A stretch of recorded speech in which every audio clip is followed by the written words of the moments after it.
ఈ రోజున ఒక ప్రత్యేకమైనటువంటి అంశాన్ని మనం ధ్యానం చేద్దాం. ప్రభు నా హృదయంలో ఇచ్చిన తలంపుని బట్టి ఈ ఆదివారపు ఆరాధనలో దేవుడు మనకిచ్చిన వాక్యాన్ని మనం ధ్యానం చేద్దాం. మన అంశం ఏంటంటే ఫెలోషిప్ అనగా సహవాసము.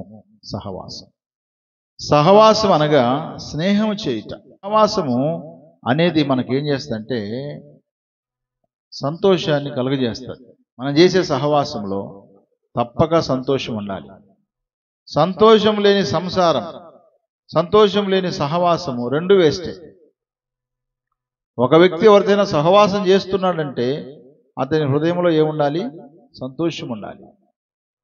ఒక వ్యక్తి తన భార్యతో తన భర్తతో సంసారం చేస్తున్నారంటే వారిద్దరికి ఏముండాలి? అందులో సంతోషం తప్పకుండా ఉండాలి.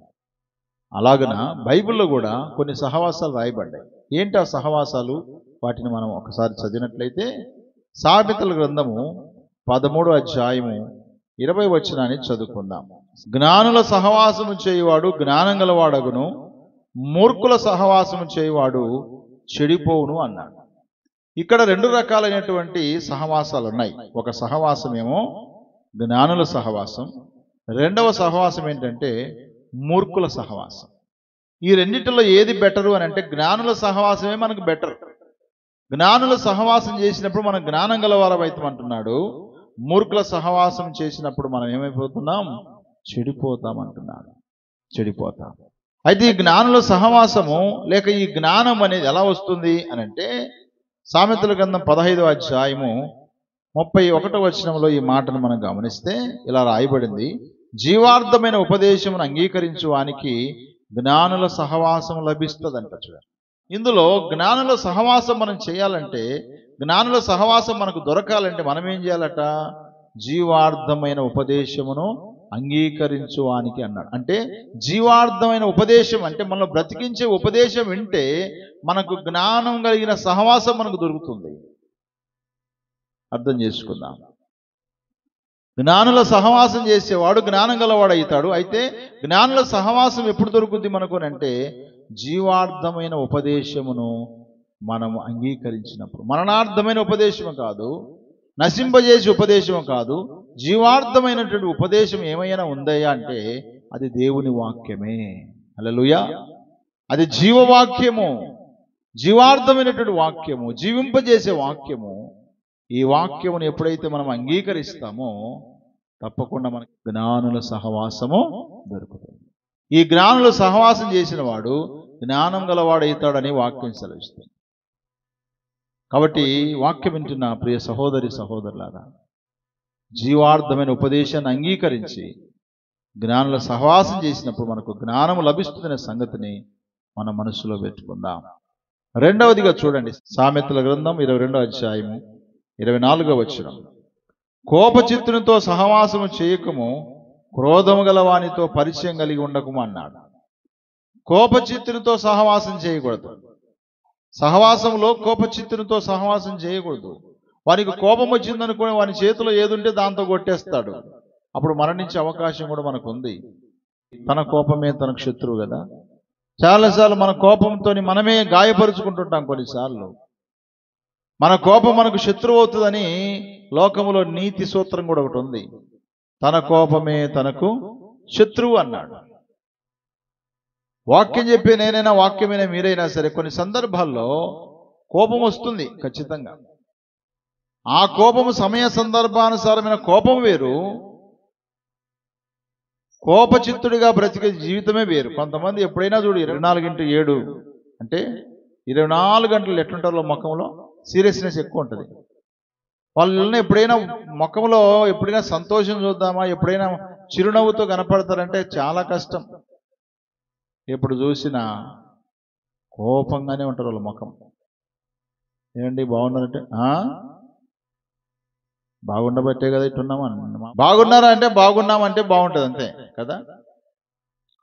బాగున్నామని చెప్పే దాంట్లో దేవుని కృపను బట్టి, దేవుని దయను బట్టి బాగున్నామని చెప్తే ఇంకా హైలైట్ ఉంటుంది. అది ప్రతిదానికి మనం ఏం చేయాలి? దేవుణ్ణి యాడ్ చేయాలి. ప్రతి వంటలకి ఉప్పుని యాడ్ చేస్తాం లేదా? ఎందుకోసమని? టేస్ట్ కోసం. మన జీవితం గురించి ఇతరులకు చెప్పేటప్పుడు ప్రభు కృపను బట్టి, ప్రభు దయను బట్టి, దేవుని దయను బట్టి బాగున్నామని చెప్తే అటు దేవునికి మహిమ వస్తుంది, ఎదుటివారు కూడా దేవుణ్ణి అర్థం చేసుకోగలుగుతారు. మన బలాన్ని బట్టి కాదు, మన శక్తిని బట్టి కాదు, కేవలం దేవుని కృపను బట్టి బాగున్నామని చెప్పేటువంటి ఆత్మస్థైర్యం మనకు ఉండాలి. ఇంతమందిలో దేవుడు అంటే నన్ను వెలేస్తారేమో, దేవుడు అంటే నన్ను చిన్న చూపు చూస్తారేమో అని ఒకవేళ మనం నిర్లక్ష్యంగా బాగున్నాము అని అంటే సరిపోదు. మీరు అగ్నిగుణంలో వేసినా సరే మా దేవుడు జీవము కలిగిన దేవుడు అగ్నిగుణంలోంచి కూడా రక్షించడానికి సమర్థుడు అని షడ్రక్ మేషక్ అబేద్నెగోలు బిగ్గరగా చెప్పగలిగారు. అంటే అక్కడ దేవుడిని ఏం చేశారు? వాళ్ళు మహిమపరిచారు. కోపచిత్తులతో సహవాసం చేయొద్దనే మాటకు వచ్చేసరికి ఒక సందర్భంలో మోషే దైవజనుడు హోరేబు కొండ నుంచి దిగొచ్చినప్పుడు, సీనాయి కొండ నుంచి దిగొచ్చినప్పుడు ఆయన కోపం ఎక్కువ వచ్చేసి ఏం చేశాడు? 10 ఆజ్ఞల రాతి పలకల్ని పగలగొట్టేశాడు. మరలా మర్యాదగా దేవుడు జయించేశాడు.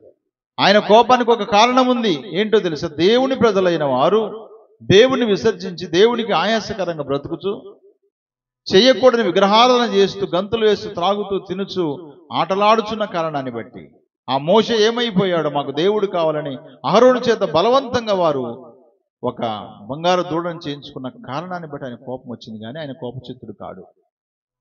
ఆయన గురించి రాయబడింది, సంఖ్యాకాండం 12వ అధ్యాయం రాయబడింది, మోషే మిక్కిలి సాత్వికుడు అని రాయబడింది. మోషే మిక్కిలి సాత్వికుడు.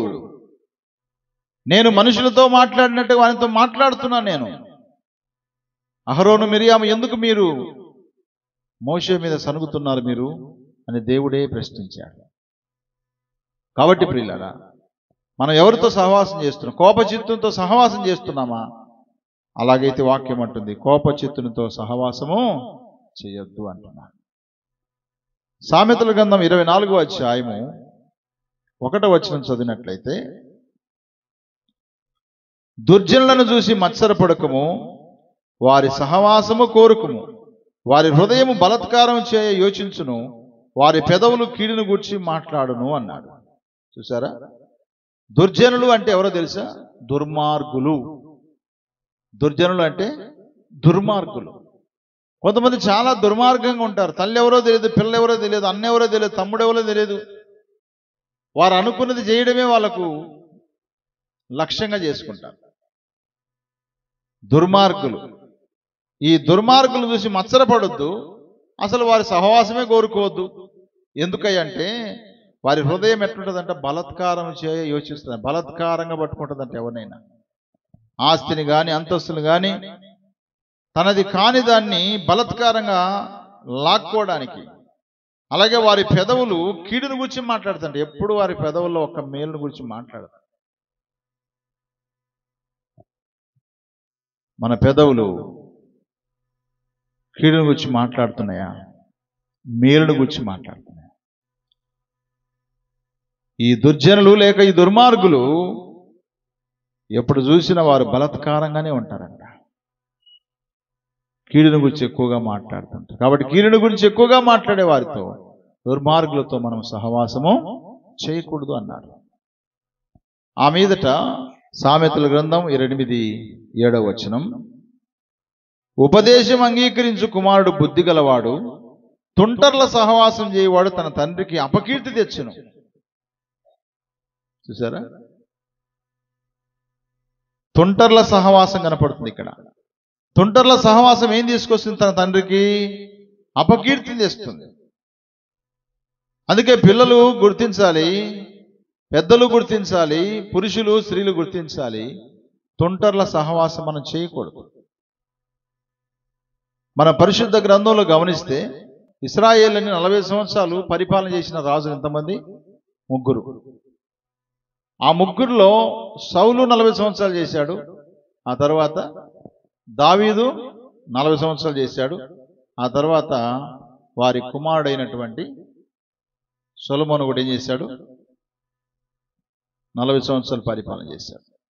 ఈ 40 సంవత్సరాలు 120 సంవత్సరాల పరిపాలన అయిపోయిన తర్వాత సొలొమోను కుమారుడైనటువంటి రెహబాము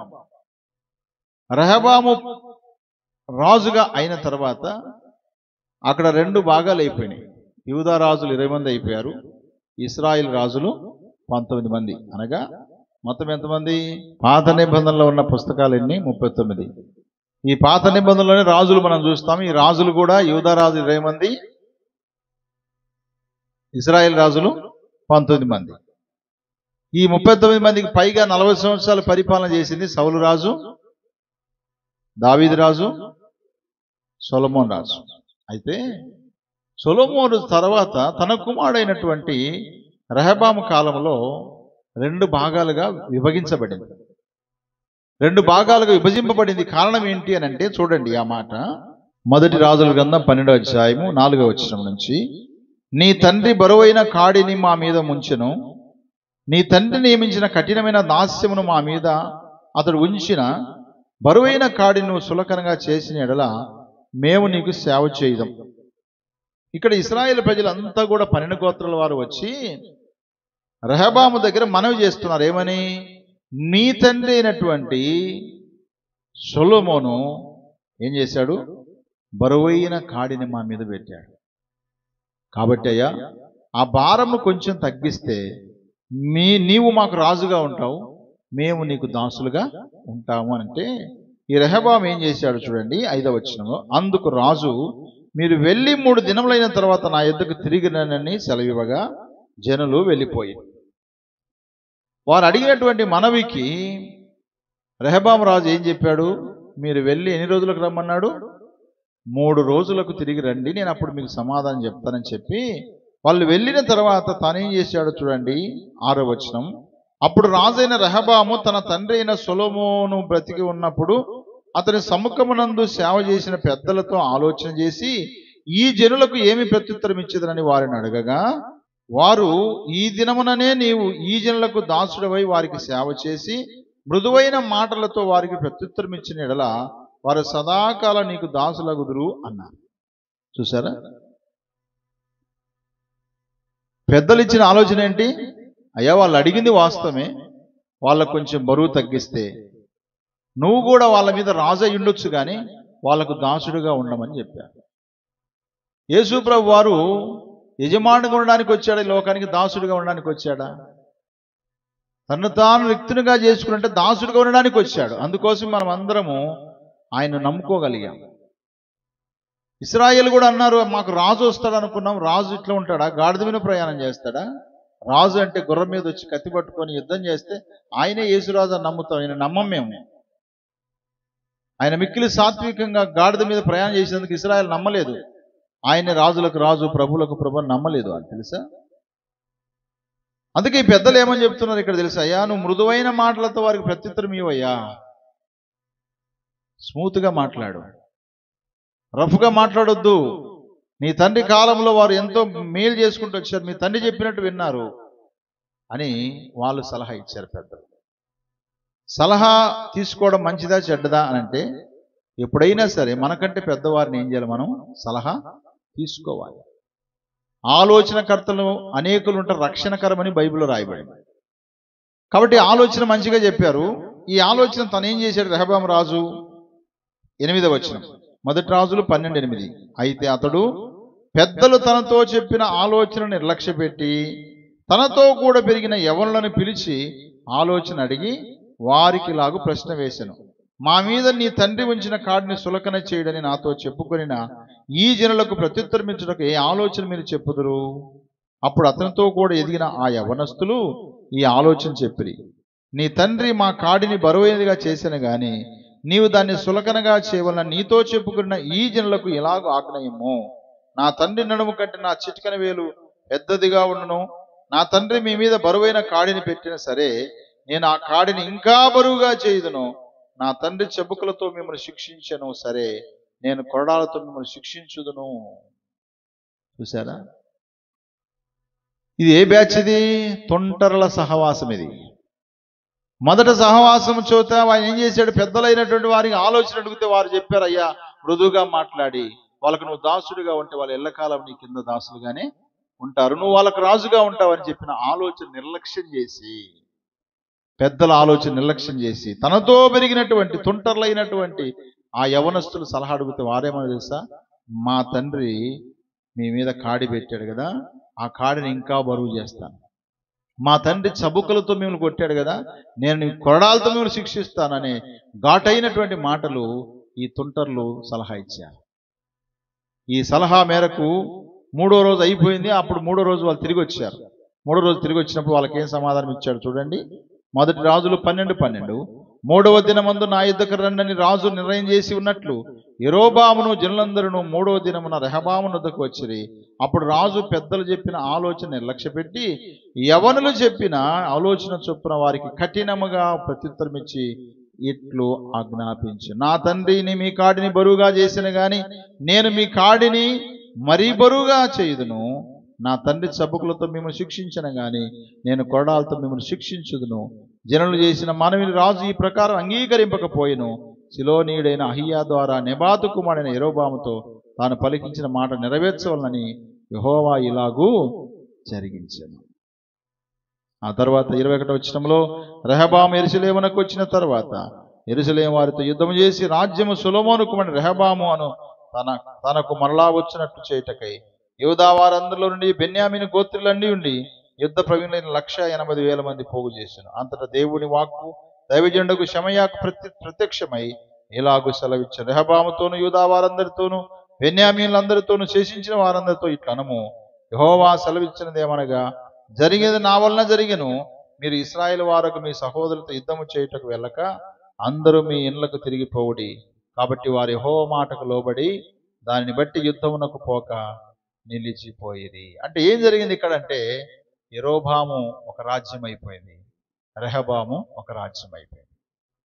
యెరోబాముకేమో 10 గోత్రాల వైపు మనుషులు వచ్చేశారు. రెహబాము వైపు 2 గోత్రాలు అనగా యూదా గోత్రము బెన్యామీను గోత్రము ఆయన వైపు నిలబడిపోయారు. యుద్ధం చేయాలనుకునే లోపల దేవుడు చెప్పాడు, యుద్ధం చేయకండి, యుద్ధం చేయకండి, ఇది నా వల్లనే జరిగింది, నేనే 2 భాగాలు చేశాను. కారణం ఏంటంటే రెహబాము యొక్క నిర్ణయాలు. దేవుని ప్రవచనం నెరవేర్చబడింది. కాబట్టి ప్రియులారా, తుంటర్ల సహవాసం చేస్తే తండ్రికి ఏమొస్తుంది? అపకీర్తి వస్తుంది. ఇప్పుడు రెహబాము యొక్క తండ్రి అయినటువంటి సొలొమోనుకు కీర్తి వచ్చిందంటారా, అపకీర్తి వచ్చిందంటారా? అపకీర్తి వచ్చింది. అందుకే సామెతలు 10:1 రాయబడి, జ్ఞానం గల కుమారుడు తండ్రిని సంతోషపరచును, బుద్ధి లేని కుమారుడు తన తల్లికి ఏం పుట్టిస్తాడట? దుఃఖం పుట్టిస్తాడట. అందుకే మనకు మంచి ఆలోచన చెప్పేవారు ఉంటే వాళ్ళ మాట విందాం.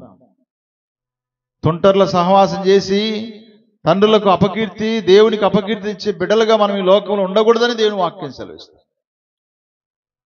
తండ్రికి కీర్తి తీసుకురావాలి. దావీదుకి కీర్తి తీసుకొచ్చాడు సొలొమోను, కానీ సొలొమోను కుమారుడు రెహబాము మాత్రము కీర్తి తీసుకురాలేదు. సొలొమోను మందిరం కట్టించాడు. ఎవరయ్యా సొలొమోన్ అంటే, దావీదు కుమారుడైన సొలొమోన్ అని గ్రేట్గా చెప్పుకుంటాం. కానీ 12 గోత్రాలు విడిపోవడానికి గల కారణం ఎవరయ్యా అంటే, సొలొమోను కుమారుడైన రెహబాము అని నిర్లక్ష్యంగా నిరాశతో చెప్పాల్సిన పరిస్థితి వస్తుంది. కారణం ఏంటంటే అతడు తుంటర్ల సహవాసము చేశాడు. కాబట్టి తుంటర్ల సహవాసం చేయకూడదు. ఆ మీదట సామెతల గ్రంథము 31:3 వచనం, నీ బలమును స్త్రీలకియకుము, రాజులను నశింపజేయి స్త్రీలతో సహవాసము చేయకుము అన్నాడు. 5వది, స్త్రీలతో సహవాసం చేయద్దు. ఎవరితో చేయొద్దు? స్త్రీలతో సహవాసం చేయొద్దు. స్త్రీలతో సహవాసం చేయొద్దు. స్త్రీలతో సహవాసం చేస్తే వారు ఏం చేస్తారు తెలుసా? నీ బలమును, నీకున్న దైవికతను దిగిపోవడానికి కారకులవుతారు. అందుకే పురుషుడు పురుషుతో సహవాసం చేయాలి, స్త్రీలు స్త్రీలతోనే సహవాసం చేయాలి. అది బాగా గుర్తుపెట్టుకుందాం. సహవాసమే కదని చెప్పేసి పురుషులు స్త్రీలు కావడానికి వీల్లేదు, స్త్రీలు పురుషులు కావడానికి వీల్లేదు. ఎవరి టీం వాళ్ళదే, ఎవరి టీం వాళ్ళదే.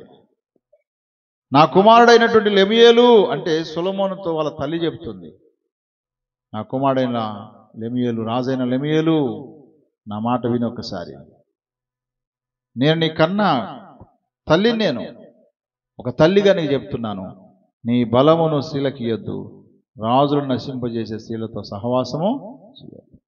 రాజులను కూడా సైతము నశింపజేసే శక్తి ఆదిపరాశక్తి, ఏది? స్త్రీ శక్తి. బైబిల్ రాజులను బలహీనం చేసి, న్యాయాధిపతులు బలహీనపరిచి తన శక్తినంతా కోల్పోవడానికి కారకురాలైంది ఒక స్త్రీ. ఎవరు తెలుసా? దెలీలా. దెలీలాతో సంసోనుకు సహవాసం చేయాల్సిన అవసరం లేదు, కానీ తనతో సహవాసం చేశాడు. తనకున్న దైవిక బలం అంతా కూడా ఏమైపోయింది? వదిలిపోయింది. తనకున్న దైవిక బలమంతా పోగొట్టుకున్నాడు. తనకు మునుపున్నట్టుగా బలం ఉందని లేచి విరజిమ్ముదనుకొని లేస్తే తనకు శక్తి లేకపోయింది. కాబట్టి రాజులనైతేమి మనుషులనైతేమి నశింపజేసే శక్తి స్త్రీలకు ఉంది. ఇంకొక స్త్రీ ఉంది, ఆమె ఒక రాజు వచ్చి తన గుడారంలో పడుకుంటే అమాంతంగా మేకు తీసుకొని ఈ తలలో కొట్టేసి చంపేసింది. చంద్రబాబు నాయుడు గారు ఫ్రీ బస్సు పెట్టాడు. ఆడవాళ్ళకి టికెట్ లేదన్నారు, మగవాళ్ళకి టికెట్ ఉంది. ఆడవాళ్ళ టికెట్ మీద ఏం పేరు తెలుసా? స్త్రీ శక్తి అంట. అంటే ఫ్రీగా బస్సు ఇక్కడ పెద్ద స్త్రీ శక్తి. ఈ స్త్రీ శక్తి కోసము పురుషులు కూడా ఏం చేస్తున్నారు? చీర కట్టుకొని పైకి ఎక్కుతున్నారు. కొన్ని మరి ఈ రోజు న్యూస్ చూశాను. ఆ న్యూస్లో ఏమో తెలుసా? స్త్రీలంతా కలిసి ఆ పురుషుని తిడతా ఉన్నారు. స్త్రీల మధ్య నువ్వు ఎట్లా కూర్చుంటావు అంటే బస్సు అన్నాక కూర్చోరా? ఒకవేళ ఫ్రీ బస్సు లేకపోయింటే నోరు మూసుకుంటేది కదా స్త్రీ. అందుకే స్త్రీ శక్తే. ఆ స్త్రీ శక్తి పురుషుని శక్తిని మీద అజమాయి చేస్తా ఉంది. అహాబురాజు ఎంతో బాగానే ఉండేవాడు పాపం. అహాబురాజు తన భార్య సరైన ఆలోచన సరిగా లేక ఆయన కూడా ఏమైపోయాడు? విగ్రహారాధికుడు అయిపోయాడు. స్త్రీ సాంగత్యము, స్త్రీ సహవాసం మంచిది కాదని దేవుని వాక్యం సెలవిస్తుంది. స్త్రీలతో సహవాసం చేయొద్దు. ఒకవేళ నువ్వు సహవాసం చేయాలంటే దేవుడు నీకు ఇచ్చిన భార్యతో సహవాసం చేయి, దేవుడు నీకు ఇచ్చిన పిల్లలతో సహవాసం చేయి. పరాయి స్త్రీలతో లేదా ఇతర స్త్రీలతో నీ సహవాసం అంటే కట్ చేసుకో. స్త్రీల సహవాసం చేస్తే వారు మనల్ని నశింపజేస్తారు. నీ బలాన్ని మొత్తం వాళ్ళు పుంజుకుంటారు, నీ బలాన్ని తీసేసుకుంటారు, నీ ధనాన్ని తీసేసుకుంటారు, నీ జీవితాన్ని పాడు చేస్తారు. కాబట్టి నా కుమారుడా, స్త్రీలతో సహవాసం చేద్దని చెప్పింది తల్లి. కానీ చేయనే చేశాడు. ఎవరితో చేశాడు? స్త్రీలతోనే సహవాసం చేశాడు. ఎవరు?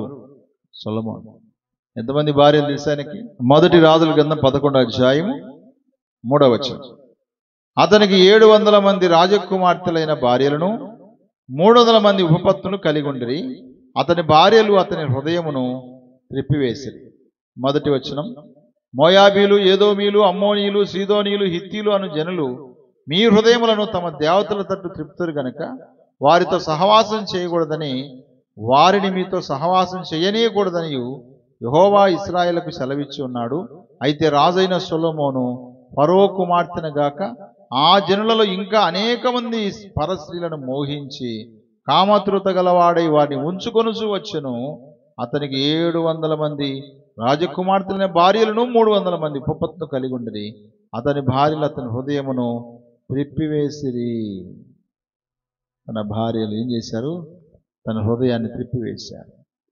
స్త్రీలతో సహవాసం చేస్తే ఇలా ఉంటుంది. దేవుని మీద ఉన్న మనసు, దేవుని మీద ఉన్న ఆలోచన, దేవుని కోసం బ్రతికేటువంటి తీర్మాన జీవితంలో కొనసాగుతూ తల్లి మాట ప్రకారం కొనసాగాలనుకున్నటువంటి సొలొమోను జీవితంలో తన భార్య గాక మరికొంతమంది స్త్రీలు తన జీవితంలోకి ఇన్వాల్వ్మెంట్ అయితే కలిసిపోయారు. వారు తన హృదయాన్ని, తన మనసును త్రిప్పివేశారు. జాగ్రత్త. ఎంత అన్నా చెల్లెలు అనుకున్నా సరే, ఎంత తమ్ముడు చెల్లి అనుకున్నా సరే గాక మన హృదయాన్ని త్రిప్పగలిగిన మనసు స్త్రీ శక్తికి ఉంది. స్త్రీ శక్తికి ఉంది కనుక ఈ స్త్రీ శక్తితో మనకు పని లేదు.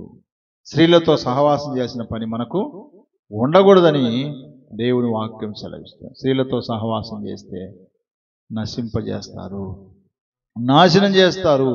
ఆధ్యాత్మిక జీవితాన్ని సన్నగిల్ల చేసి దేవునికి దూరం చేసే అవకాశం ఎంతగానో ఉన్నది గనుక స్త్రీలతో సహవాసము చేయొద్దు అన్నాడు. యెషయా గ్రంథం 2వ అధ్యాయం 5-6 వచనాలు. యాకోబు వంశస్థులారా రండి, మనం యెహోవా వెలుగులో నడుచుకుందాం. యాకోబు వంశముకు ఈ జనము తూర్పున ఉండిన జనుల సాంప్రదాయములతో నిండి ఉన్నారు. వారు ఫిలిస్తీన్ల వలె మంత్రప్రయోగం చేయుదురు, అన్యులతో సహవాసం చేయుదురు గనక నీవు వారిని విసర్జించి ఉన్నావు అన్నాడు. చదువుకునే వాక్య భాగంలో అన్యజనులతో సహవాసము, అన్యజనులతో సహవాసము చేయకూడదంట. దేవుని ప్రజలైన అన్యజనులు, దేవుని ప్రజలైన ఇశ్రాయేలు ప్రజల గురించి వారి వంశకర్త అయినటువంటి యాకోబుతో మాట్లాడుతున్నాడు దేవుడు. యాకోబు వంశస్థులారా రండి, మనము ఎవరి వెలుగులో నడుచుకుందాం? యెహోవా వెలుగులో, దేవుని మార్గములో, దేవుని పద్ధతిలో, దేవుని మార్గములో మనం నడుచుకుందాం రండి. యాకోబు వంశముకు ఈ జనము తూర్పున ఉండిన జనుల సాంప్రదాయాలతో నిండుకొని పోయారంట. ఎంత విచారం! దేవుని పద్ధతిలో నిండుకోవలసిన వారు, దేవుని ఆత్మతో నిండుకోవాల్సిన వారు, దేవుని కొరకే జీవించవలసినటువంటి, దేవుని ఏర్పాటు చేయబడినటువంటి యాకోబు వంశమైనటువంటి ఇశ్రాయేలీలో చుట్టుపక్కల ఉన్నటువంటి వారి సరౌండింగ్లో ఉన్నటువంటి ఫిలిస్తీన్ల వలె మంత్రప్రయోగాలు చేస్తున్నారట. జనుల సాంప్రదాయంతో నిండిపోతున్నారట. ఈనాడు సంఘాల్లో కూడా ఇదే కదా. సంఘమంతా లోకంలో కలిసిపోయింది, లోకము సంఘంలోకి వచ్చేసింది, సాంప్రదాయాలతో నిండుకున్నారు. అందుకే ప్రభు చెప్పాడు, మీరు మనుషుల పారంపర్యాచారములు అనుసరిస్తున్నారు కానీ దేవుని వాక్యాన్ని వ్యర్థం చేస్తున్నారు అన్నాడు దేవుడు. కాబట్టి ప్రియులారా, అన్యజనులతో సహవాసం చేయాలి. అన్యజనులతో సహవాసం చేస్తే మనం ఏం చేస్తాం తెలుసా? 106వ కీర్తన 35వ వచనంలో ఇలా రాయబడింది, వారు అన్యజనుల సహవాసం చేసి వారి క్రియలను నేర్చుకున్నారంట. ఒకవేళ నువ్వు అన్యజనులతో సహవాసం చేస్తే, వారితో మాట్లాడితే మన క్రియలు, మన మాటలు, మన పద్ధతి విధానాలు వాళ్ళు నేర్చుకోవాలి. కానీ ఇప్పుడు అంతా రివర్స్ అయిపోయింది. దేవుని ప్రజలను చెప్పబడుతూ కూడా అన్యజనులతో సహవాసం చేసి వారి క్రియలు నేర్చుకున్నారు, వారి క్రియలను నేర్చుకున్నారు, వారి పద్ధతులు నేర్చుకున్నారు, వారి ఆచారాలు నేర్చుకున్నారు. దేవుని ఆచారాలను, దేవుని పద్ధతులను వదిలిపెట్టేసుకు అంటే ఆల్మోస్ట్ వారు ఏమయ్యారంటే దేవుణ్ణి విసర్జించిన వారై దేవుని చేత విసర్జింపబడ్డారు. అందుకే తెలుసా మీకు, 10 గోత్రాలు ఇశ్రాయేల్ రాజ్యం అంతా పాడైపోయింది. కానీ యూదా గోత్రం, బెన్యామీను గోత్రం మిగిలిపోయి ఈరోజు యూదా రాజులలో నుంచే యేసు ప్రభు వారు యూదా గోత్రం సింహంగా ఆయన రాబోతున్నాడు. హల్లెలూయా. ఇశ్రాయేలు జనంగాలున్న 12 గోత్రాలు 2 గోత్రాలు మిగిలిపోయినాయి, యూదా గోత్రం, బెన్యామీను గోత్రం. ఇక 10 గోత్రాలు నాశనం అయిపోయారు. కారణం విసర్జింపబడ్డారు. కారణం ఏంటంటే అన్యజనులతో సహవాసం చేసి వారి క్రియలు నేర్చుకొని వారి పద్ధతులు వెళ్ళిపోయి దేవుని చేత విసర్జింపబడ్డారు. కాబట్టి ప్రియులారా, మనం ఏం చేయాలా? అన్యజనులతో సహవాసము చేయకూడదు. ఈ అన్యజనులు సహవాసం చేస్తే వారు ఏం చేస్తారు? ఇంకా మనం చూస్తే యెషయా గ్రంథం 2వ అధ్యాయం 7వ వచనంలో, వారి దేశము వెండి బంగారంతో నిండి ఉన్నది, వారి ఆస్తి సాంపద్యమునకు మితి లేదు. వారి దేశము గుర్రములతో నిండి ఉన్నది, వారి రథములకు మితి లేదు. వారి దేశపు విగ్రహములతో నిండి ఉన్నది, వారు తమ చేతి పనికి తాము వ్రేళ్లతో చేసిన దానికి నమస్కారము చేయుదురు. అన్యజనులతో సహవాసం చేస్తే వాళ్ళకి ఏముంటుంది తెలుసా? వెండి దొరుకుతుంది, బంగారు దొరుకుతుంది, సంపద దొరుకుతుంది, గుర్రాలు ఉంటాయి, రథాలు ఉంటాయి, విగ్రహాలు దొరుకుతాయి, అన్నీ దొరుకుతాయి. కానీ దేవుణ్ణి పోగొట్టుకుంటారు. దేవుని కలిగి ఉన్నప్పుడు మనకు బంగారు ఉండకపోవచ్చు, వెండి ఉండకపోవచ్చు, సంపద ఉండకపోవచ్చు, ఆస్తులు ఉండకపోవచ్చు, అంతస్తులు ఉండకపోవచ్చు, కానీ సర్వసృష్టికర్తైన దేవుడు మనతో ఉంటాడు. దేవుడు మనతో ఉండడం మంచిదంటారా? వెండి బంగారు నశించిపోయి అగ్నిలో కాలిపోయేటువంటి అవి కలిగి ఉంటే మంచిదంటారా? ఎవరైనా బంగారు వేసుకుంటే స్త్రీలు చూసి వాళ్ళకి ఎంత బంగారు ఉంది, మాకు కొంచెం కూడా లేదు, తులం కూడా లేదు, చిన్న రవంతా కూడా మాకు బంగారు లేదని చాలామంది విశ్వాసులు బాధపడుతుంటారు. బాధపడకండి. వెండి బంగారులన్నీ నశించిపోయేవే, ధనధాన్యాలన్నీ కూడా నశించిపోయేవే, మనకున్న ఆస్తి అంతస్తులు పాడైపోతాయి. కానీ దేవుని రాజ్యము, దేవుడు పాడేవాడు కాడు. ఆయన చేత విసర్జింపబడతారు. వీటిని ఆశించి ముందుకు పోతే దేవుడి చేత విసర్జింపబడ్డారు వాళ్ళు. అందుకే ప్రియులారా, అన్యజనులతో మనము సహవాసం చేయకూడదని దేవుడు పాత నిబంధనలు చెప్పాడు. మరి కొత్త నిబంధనలో ఉన్న మనము అన్యజనులతో సహవాసం చేయొచ్చా అని అంటే, పేతురు భక్తుడు కొర్నేలుతో ఒక మాట అన్నాడు. ఏమన్నాడు చూడండి, అపోస్తుల కార్యములు 10వ అధ్యాయము 28వ వచనం. అప్పుడు అతడు, అన్యజాతి వానితో సహవాసం చేయుటైనను అట్టి వారిని ముట్టుకొనుటైనను యూదునికి ధర్మం కాదని నీకు తెలియను.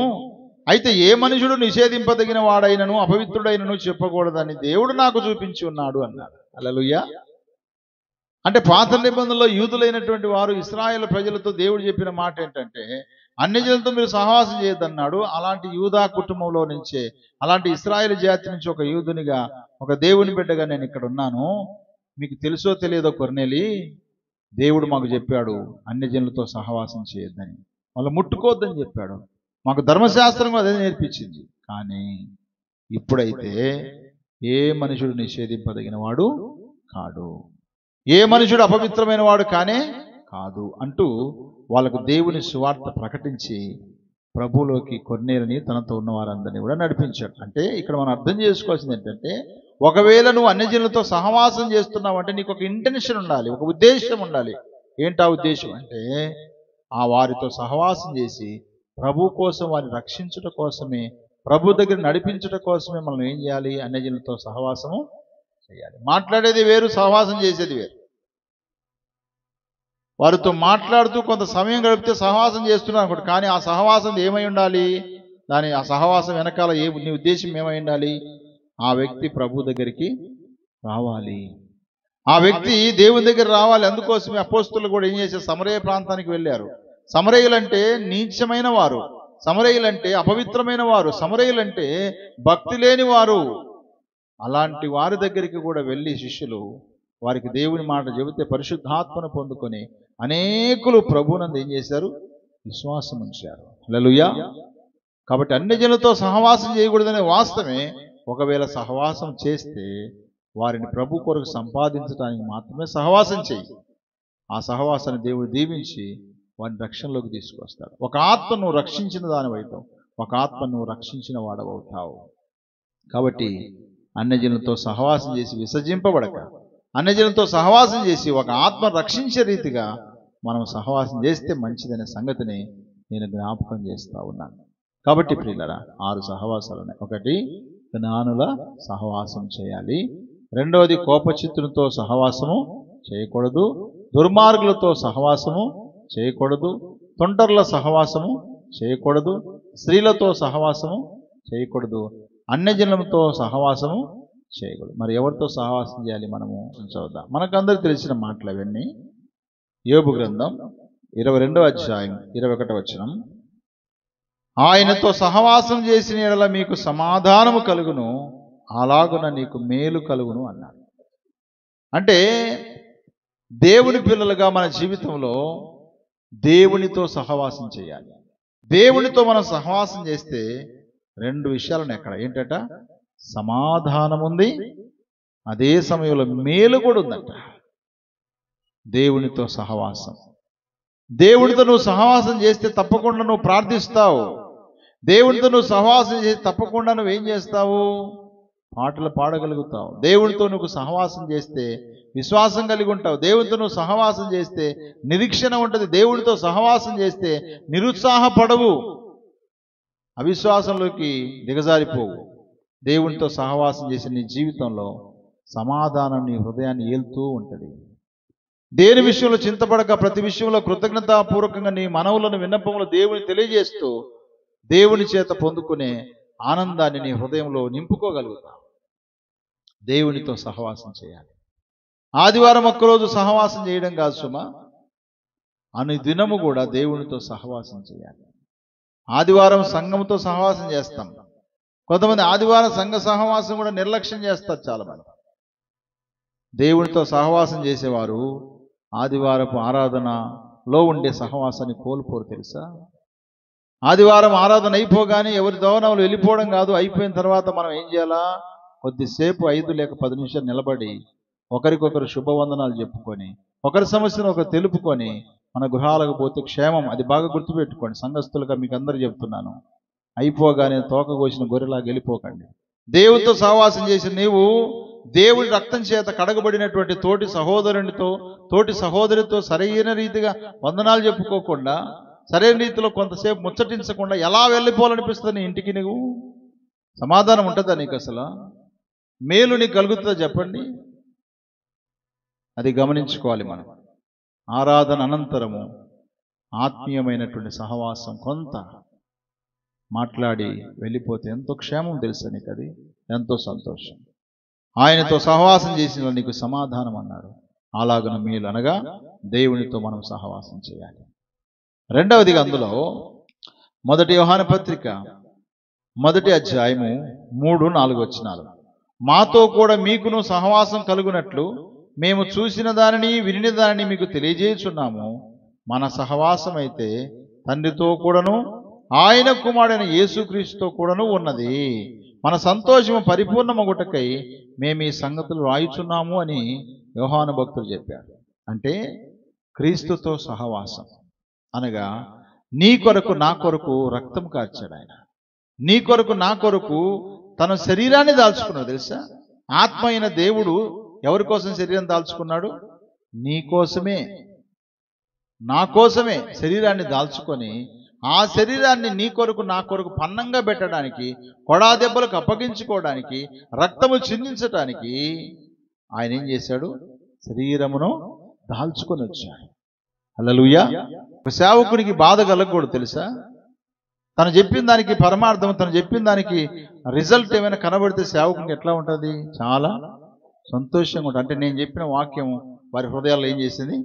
వర్కౌట్ చేసింది, పని చేసింది. అసలు ఏం చెప్పకపోతే పని చేసిందనే, పని చేయలేదనే, అర్థం కాలేదనే, అర్థమైందని ఏమైనా అర్థం చేసుకోవాలి. కాబట్టి గమనించండి, ప్రభుతో సహవాసం చేయడానికి గల కారణం ఏంటంటే ఆయన నీ కోసము నా కోసం ఏం దాల్చుకున్నాడు? ఆయన శరీరాన్ని దాల్చుకొని వచ్చాడు. ఆ శరీరం ఎవరి కోసం అంటే ఇది మీ కొరకేనా నా శరీరము అన్నాడు కదా. ఎవరి కోసం శరీరం? మీ కొరకు, నా కోసం. అసలు దేవునికి శరీరం అవసరమా అయ్యా? దేవునికి శరీరం అవసరమా? మనుషులకు ఆహారం అవసరమా? మనుషులకు ఆహారం అవసరమే, దేవునికి శరీరం అవసరం లేదు. కానీ ఎవరి కోసము? ఈ ఆహారం తిని అలసిపోయి దేవుని మరిచిపోతారు కాబట్టి దేవుడే ఈ ఆహారం తినే మనుషుల యొక్క శరీరాన్ని, ఆత్మను రక్షించడం కోసం ఆయన శరీరాన్ని దాల్చుకొని ఏం చేశాడు? ఈ లోకానికి నీ కోసం వచ్చాడు. ఎప్పుడు గుర్తుపెట్టుకో, నా కొరకే నీ ప్రాణాన్ని పన్నంగా పెట్టావు ప్రభు, నా కొరకే నీ దేహాన్ని అర్పించుకున్నావు ప్రభు అనే అవగాహనతో మనం బ్రతకాలి. నీ కోసమే, నన్ను జ్ఞాపకం చేసుకుంటే దీన్ని చేయడం చెప్పిన ప్రభు. ఇది మీ కొరకైన నా శరీరము, ఇది మీ కొరకైన నా రక్తము అన్నాడు. నన్ను జ్ఞాపకం చేసి దీన్ని చేయండి అన్నాడు. కాబట్టి ప్రియులారా, క్రీస్తుతో సహవాసం ఎందుకయ్యా అంటే ఆయన నీ కొరకు నా కొరకు శరీరాన్ని దాల్చుకొని నీ కొరకు నా కొరకు కలువరిలో తన ప్రాణాన్ని పన్నంగా పెట్టాడు. అంత మాత్రమే కాదు, క్రీస్తుతో మనం సహవాసం చేస్తే సంపూర్ణ సంతోషం కలుగుద్దంట. వాక్యంలో రాయబడింది, నీ సన్నిధిలో సంపూర్ణ సంతోషము కలదు అన్నాడు. ఆయన సన్నిధి అనగా క్రీస్తు సన్నిధి, క్రీస్తులో ఉన్నప్పుడు, ఆయనతో సహవాసం చేస్తున్నప్పుడు మనకు సంతోషం పరిపూర్ణం అవుటకు ఈ సంగతులు రాశాను అంటాడు యోహాను గారు. క్రీస్తుతో సహవాసం చేస్తే సంతోషం ఉంటుంది తెలుసా. అందుకే ప్రతిరోజు కూడా తండ్రి అయిన దేవుడితో సహవాసం చేస్తూ మేలు సమాధానం పొందుకుందాము. ప్రతిరోజు కూడా క్రీస్తుతో సహవాసం చేస్తూ క్రీస్తు శిలువ త్యాగమును జ్ఞాపకం చేసుకుంటూ మన జీవితంలో సంతోషాన్ని పొందుకుందాం. మూడవదిగా రోమపత్రిక 15వ అధ్యాయం 22 నుంచి, ఈ హేతువు చేతను మీ యొద్దకు రాకుండా నాకు అనేక పర్యాయములు ఆటంకము కలిగెను. ఇప్పుడైతే ఈ ప్రదేశములలో నేను ఇక సంచరించవలసిన భాగం లేదు గనుక అనేక సంవత్సరాల నుండి మీ యొద్దకు రావాలని మిక్కిలి ఆపేక్ష కలిగి నేను స్పెయిన్ దేశమునకు వెళ్ళినప్పుడు మార్గములో మిమ్మల్ని చూసి మొదట మీ సహవాసం వలన కొంత మట్టుకు సంతృప్తి పొంది మీ చేత అక్కడికి సాగనింపబడుదునని నిరీక్షించుచున్నాను అన్నాడు. అంటే పౌలు గారు ఇక్కడ రోమా సంఘంతో మాట్లాడుతున్నాడు. రోమాలో విశ్వాసులు ఉన్నారు. అయితే నేను స్పెయిన్ అనే దేశానికి వెళ్ళాలనుకుంటున్నాను. ఆ దేశానికి వెళ్ళేటప్పుడు మార్గంలో మిమ్మల్ని చూసినప్పుడు నాకేం కలిగింది? మీ సహవాసం వలన కొంత మట్టుకు నాకు సంతృప్తి కలిగింది అన్నాడు. హల్లెలూయా. అంటే మూడవదిగా అర్థం చేసుకోవాలి, విశ్వాసులతో సహవాసం చేయాలి. ఎవరితో చేయాలి? విశ్వాసులతో సహవాసం చేయాలి. విశ్వాసులతో సహవాసం చేస్తే తృప్తి కలుగుతుంది. ఒకవేళ విశ్వాసులతో సహవాసం చేస్తున్నా సరే తృప్తి లేదు అంటే నువ్వు సరైన రీతిగా నువ్వు విశ్వాసులతో సహవాసము లేకపోతే ఫెలోషిప్ లేకపోతే కనెక్షన్ నువ్వు కలిగి ఉండలేదని అర్థం చేసుకో. విశ్వాసులుగా మీతో కలిసి ఈ సహవాసం చేస్తే, ఈ ఆరాధన చేస్తే సంతృప్తిగా ఉంటుందనే ఉద్దేశం మేరకే నేను ఎక్కడికి వెళ్ళినా ఆదివారం ఇక్కడికి వచ్చేస్తాను. అదొక తృప్తి. ప్రభు సన్నిధిలో ప్రభు పిల్లలుగా పరిశుద్ధతలు కలిసి ఆరాధన చేసాం, ప్రభు సన్నిధిలో గడిపాడనే తృప్తి నా అంతరంగంలో పరిపూర్ణంగా ఉంటుంది. కాబట్టి విశ్వాసులతో మనము సహవాసం చేస్తే మనకేముంది? తృప్తి ఉంటుంది. పౌలు భక్తుడు ఇలా అన్నాడు 2 కొరింథీ 6:14 మీరు అవిశ్వాసులతో జోడుగా ఉండకుడి, నీతికి దుర్నీతితో ఏమి సాంగత్యము, వెలుగునకు చీకటితో ఏమి పొత్తు, క్రీస్తునకు బెలియాలతో ఏమి సంబంధం, అవిశ్వాసితో విశ్వాసికి పాలెక్కడిది, దేవుని ఆలయమునకు విగ్రహములకు ఏమి పొందిక, మనము జీవము గల దేవుని ఆలయమై ఉన్నాము, అందుకు దేవుడిలాగూ సెలవిచ్చుచున్నాడు. చూసారా, మనము జీవము గల దేవుని ఆలయం గనుక అవిశ్వాసులతో జోడుగా ఉండొద్దు. అంటే కరుచుకుంటారు చూడండి. మాట్లాడేది వేరు, ప్రభువులోకి నడిపించడానికి ప్రయత్నంలో ఉండేటువంటి సహవాసం వేరు. ఇక పడుకున్న వాళ్ళతోనే, కూర్చున్న వాళ్ళతోనే, తిరిగిన వాళ్ళతోనే, నవ్విన వాళ్ళతోనే, దుఃఖపడిన వాళ్ళతోనే బ్రతుకుతుంటారు. అంటే జోడుగా ఉంటారు. కొత్తగా ఎవరికైనా పెళ్ళి అయితే ఏం చూస్తారు? ఫస్ట్ వాళ్ళ ఈడు జోడు చూస్తారు. ఫస్ట్ వెంటనే మార్కులు వేస్తారు. అబ్బాయి కొంచెం కర్రెగున్నాడు, అమ్మాయి కొంచెం ఎర్రగుంది, అతనికి కొంచెం హైట్ ఉన్నాడు కదా, కొంచెం చెవుల కాడుకుంటే బాగుండు, వీళ్ళు పెద్ద డాక్టర్లు అయింటారు. వాళ్ళ జోడు, సంసార జోడును, వాళ్ళ పరిస్థితి భవిష్యత్తు గురించి ఆలోచన చేయరు, కానీ వాళ్ళ ఈడు జోడు చూస్తూ ఉంటారు. మనం ఎప్పుడైనా చెప్పులు కొనుక్కోవడానికి వెళ్తే కూడా ఒక చెప్పు వేసుకొని సరిపోయిందిలే అనుకోము, ఇంకొక చెప్పు కూడా తీసి 2 వేసుకొని మళ్ళీ కొంచెంసేపు మోడి నడిచి సెట్ అయిపోతేనేమో బాగున్నాయి, సెట్ కాకపోతే ఇదేమో వర్రెగా ఉంది, ఇదేమో కొంచెం పొట్టిగా ఉంది, వేరే జత వేయండి అంటాం. అంటే జోడు అనేది ఎంత ప్రాముఖ్యం చూడండి. ఒంటరిగా ఉన్న దేవుని చిత్తం కాదు, అందుకే జోడు చేశాడు. ఎవరిని? ఆదామును హవ్వని జోడుగా చేశాడు కదా. కాబట్టి విశ్వాసులకు అవిశ్వాసులతో జోడు ఉండకూడదు, కానీ విశ్వాసులు విశ్వాసులతో ఎట్టుండాలి? జోడుగా ఉండాలి, జోరుగా కూడా ఉండాలి. తెలుసా, జోడే కాదు కానీ జోరుగా ఉండాలి. ఆది అపోస్తుల సంఘం అదే మనం చూడవచ్చు. అపోస్తుల 2:41 కాబట్టి అతని వాక్యం అంగీకరించిన వారు బాప్తిసం పొందిరి, ఆ దినమందు ఇంచుమించు 3,000 మంది చేర్చబడిరి. వీరు అపోస్తుల బోధ ఎందును, సహవాసమందును, రొట్టె విరుచుట ఎందును, ప్రార్థన చేయుట ఎందును ఎడతెగక ఉండిరి. అంటే జోరుగా ఉన్నారు సంఘం. రక్షించబడినటువంటి విశ్వాసుల సంఘము, సహవాసము ఎంత జోరుగా ఉన్నారో చూడండి. సహవాసం ఉన్నారు, బోధలో ఉన్నారు, రొట్టె విరుచుటలో ఉన్నారు, ప్రార్థన చేయటంలో ఎడతెగక ఉన్నారు. అంత మాత్రం కాక వాళ్ళు ఏం చేస్తున్నారు? 44 విశ్వసించిన వారందరూ ఏకముగా కూడి తమకు కలిగినదంతే సమిష్టిగా ఉంచుకున్నారంట. ఆస్తులలో ఇది నాది నీది అనుకోకుండా ఇదంతా మనది అనేటువంటి ఏకత్వమైన మనసు కలిగి ఉన్నారు. ఆ మీదట 46 మరియు వారు ఏక మనసుకులై ప్రతిదినము దేవాలయం తప్పక కూడుకొనుచు ఇంటింట రొట్టె విరుచుచు దేవుని స్తుతించుచు ప్రజలందరి వలన దయ పొందిన వారై ఆనందముతోనూ నిష్కపటమైన హృదయముతోనూ ఆహారం పుచ్చుకొనుచుండిరి, మరియు ప్రభు రక్షణ పొందుతున్న వారిని అనుదినము వారితో చేర్చుకుంటున్నారంట. హల్లెలూయా. సహవాసం ఇదండి. వారు సహవాసం చేయడమే కాకుండా ఆ సహవాసంలోకి మరొకరిని ఆహ్వానిస్తూ ఉన్నారు, మరొకరికి అవకాశం ఇస్తూ ఉన్నారు, మరొకరిని ప్రభువుకు దగ్గర చేస్తూ ఉన్నారు. సహవాసం ఉన్న పరమార్థం అదే. విశ్వాసులు సహవాసం చేయాలి. పెద్దలు అంటుంటారు కదా, సన్నాసి రాసుకుంటే బూడిద రాలుతుందంట. ఏం రాలుతుంది? బూడిద రాలుతుందంట. విశ్వాసులు రాసుకుంటా పోతే, విశ్వాసాలు జోడుగా ఉంటే ప్రార్థన శక్తి పెరుగుద్ది, ఆధ్యాత్మిక విషయాల్లో బలం పొందుకుంటాం, మరొక ఆత్మ రక్షించటానికి ఆలోచన మనం చేయగలుగుతాం. కాబట్టి విశ్వాసులతో మనం సహవాసం చేయాలి. విశ్వాసులతో సహవాసం చేస్తే ఒక బెనిఫిట్ ఏంటో తెలుసా? తృప్తి కలుగుతుంది. ఆ తర్వాత మనం కాపాడబడతాం. కీర్తనలు 31:27 యెహోవా భక్తులారా మీరందరూ ఆయన ప్రేమించుడి, యెహోవా విశ్వాసులను కాపాడును. చూసారా, విశ్వాసులతో సహవాసం చేస్తే విశ్వాసులను దేవుడు కాపాడుతాడు. ఆ కాపాడబడినప్పుడు మనం కూడా కాపాడబడతామా లేదా చెప్పండి? నోవాహు ఓడ కట్టాడు, నోవాహు ఓడలోకి తన భార్య తన పిల్లలు వెళ్ళారు, కాపాడబడ్డారా లేదా?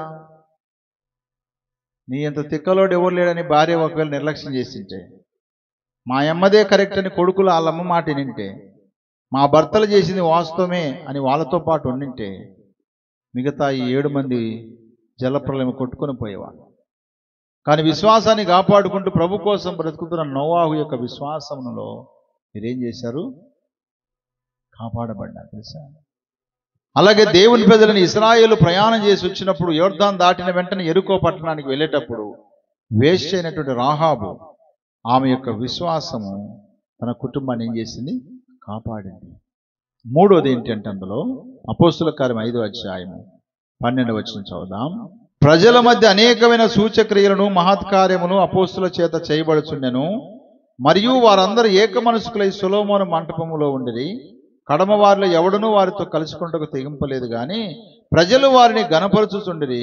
పురుషులను స్త్రీలను అనేకులు మరి ఎక్కువగా విశ్వాసులై ప్రభు పక్షముగా చేర్చబడినంట.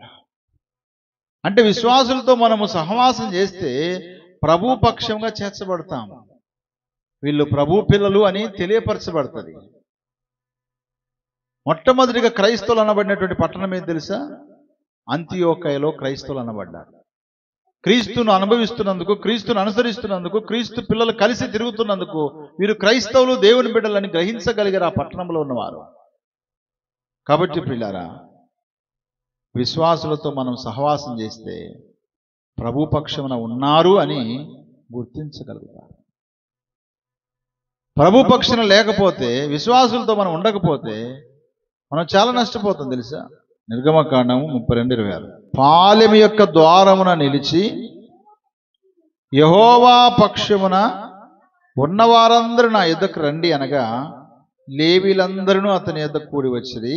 అతడు వారిని చూసి, మీలో ప్రతివాడు తన కత్తి తన నడుము కట్టుకొని పాలెములో ద్వారము నుండి ద్వారమునకు వెలుచు, ప్రతివాడు తన సహోదరుని, ప్రతివాడు తన చెలికాన్ని, ప్రతివాడు తన పొరుగువాన్ని చంపవలనని ఇశ్రాయేలు దేవుడైన యెహోవా సెలవిచ్చుచున్నాడెను. లేవీలు మోషే మాట చొప్పున చేయగా ఆ దినమున ప్రజలలో ఇంచుమించు 3,000 మంది కూలిరి. చూసారా? మోషే నా పక్షాన్ని ఎవరైనా ఉన్నారా మీరంటే లేవీలైన పక్షానికి వచ్చారు. అంటే వారి కుటుంబ సభ్యులందరూ వచ్చేసారు. అనగా విశ్వాసితో సహవాసం చేసినప్పుడు నిజంగా ఎంత క్షేమం ఉంటుంది చూడండి. ఒకవేళ వారు రాలేకపోయింటే మోషే వీరి గురించి సాక్ష్యం చెప్పేవాడు కాదు. విశ్వాసులతో వారి పక్షాన ఉన్నప్పుడు వారికి సాక్ష్యం నిలబడుతుంది తెలుసా? వారు సాక్ష్యాన్ని కాపాడుకోగలుగుతారు. వాళ్ళ సాక్ష్యం వాళ్ళు కాదు కదా, వారితో ఉన్న విశ్వాసులు ఈ విశ్వాసి గురించి సాక్ష్యం చెప్పగలుగుతారు. కోరాహు, అభిరాము, దాతాన్ అనేవారు మోషే మీద తిరుగుబాటు చేశారు. ఆ టైంలో నా పక్షాన ఉన్న వారందరూ ఇటు రండి అన్నప్పుడు కొందరు వచ్చేశారు. ఆ టైంలో వారి దగ్గర రాకున్నందుకు కోరాహు తనతో ఉన్న వారందరూ భూమిని నెరవేర్చి చనిపోయారు కదా. అలాగే ఇక్కడ కూడా మరి ఎవరైతే నా పక్షాన ఉంటారో రండి అని మోషే చెప్పినప్పుడు ఆయన పక్షం ఉన్న లేవీలందరూ వచ్చి వారి సహోదరులందరినీ కత్తివాత చేత వారిని ఏం చేశారు? చంపేశారు. ఎవరి మాట ఇది అంటే మోషే ద్వారా దేవుడు చెప్పించిన మాట. వారందరూ చంపేయమన్నప్పుడు ఆ రోజు ఇంచుమించు 3,000 మంది చనిపోయారు. అంతమందిని చంపడానికి గల కారణం ఏంటంటే వాళ్ళు దుర్మార్గంగా ఉన్నారు, అందుకే వారిని అలాగ చంపేయమని చెప్పాడు. కాబట్టి ప్రియులారా, విశ్వాసులతో మనం సహవాసం చేస్తే దేవుని పక్షమున మనం ఉన్నాము అని ఇతరులు అర్థం చేసుకోవడానికి కలిగిన సాక్ష్యాన్ని మనం కలిగి ఉంటాం. 2వ దినవృత్తాంతాల 15వ అధ్యాయము 2వ వచనంలో మాట్లాడుతుంది. మనం దేవుని పక్షాన ఉన్నప్పుడు దేవుని నమ్ముకున్న ఆయన ప్రజల పక్షాన మనం ఉంటాం. కాబట్టి విశ్వాసులతో మనము సహవాసము చేయాలి. హెబ్రీలకు రాసిన పత్రిక 9వ అధ్యాయం 27-28 వచనాలు. మనుషులు ఒక్కసారి మృతి పొందవలనని నియమింపబడెను, ఆ తర్వాత తీర్పు జరుగును. అలాగుననే క్రీస్తు కూడా అనేకుల పాపములను భరించుటకు ఒక్కసారి అర్పింపబడి తన కొరకు కనిపెట్టుకొని ఉండు వారి రక్షణ నిమిత్తము పాపము లేకుండా రెండవసారి ప్రత్యక్షమగును అన్నాడు. అంటే విశ్వాసుల కొరకు ప్రభువు రెండవసారి రానయ్యున్నాడు. హల్లెలూయా. కాబట్టి ప్రియులారా, విశ్వాసులతో సహవాసం చేస్తే మనకు తృప్తి కలుగుతుంది. విశ్వాసులతో సహవాసం చేస్తే మనం కాపాడబడతాం. విశ్వాసులతో సహవాసం చేస్తే ప్రభు పక్షాన ఉన్నవారిగా అవుతాము. విశ్వాసులతో సహవాసం చేస్తే మన గురించి సాక్ష్యం పలకబడుతుంది. విశ్వాసులతో సహవాసం చేస్తే విశ్వాసుల కొరకు వచ్చేటువంటి ప్రభు రాకడలో మనం ఏమవుతాం? ఎత్తబడతాం. కాబట్టి ఈ విషయాలు మనం గుర్తుపెట్టుకుందాం. మన జీవితంలో జ్ఞానుల సహవాసం చేయాలి, మూర్ఖుల చిత్తుల సహవాసం చేయకూడదు, ఇంకా దుర్మార్గుల సహవాసం చేయకూడదు, తుంటర్ల సహవాసం చేయకూడదు, స్త్రీలతో సహవాసం చేయకూడదు, అన్యజనులతో సహవాసం చేయక దేవుని సహవాసం చేస్తూ సమాధానము మేలు పొందుకుందాం. క్రీస్తుతో సహవాసం చేస్తూ సంపూర్ణ సంతోషం కలిగి ఉందాం. క్రీస్తు నమ్మిన విశ్వాసులతో సహవాసం చేస్తూ తృప్తి కలిగి కాపాడబడుతూ ప్రభు పక్షాన్ని నిలబడి ప్రభు సాక్షులుగా మనం బ్రతుకుతూ ప్రభు రాకడలో విశ్వాసాలు ఎత్తబడదాం. దేవుడు అలాంటి కృప, అలాంటి సహవాసాన్ని పరిశుద్ధాత్మ దేవుడు మనందరికీ సహాయం చేయనుగాక. ఆమేన్.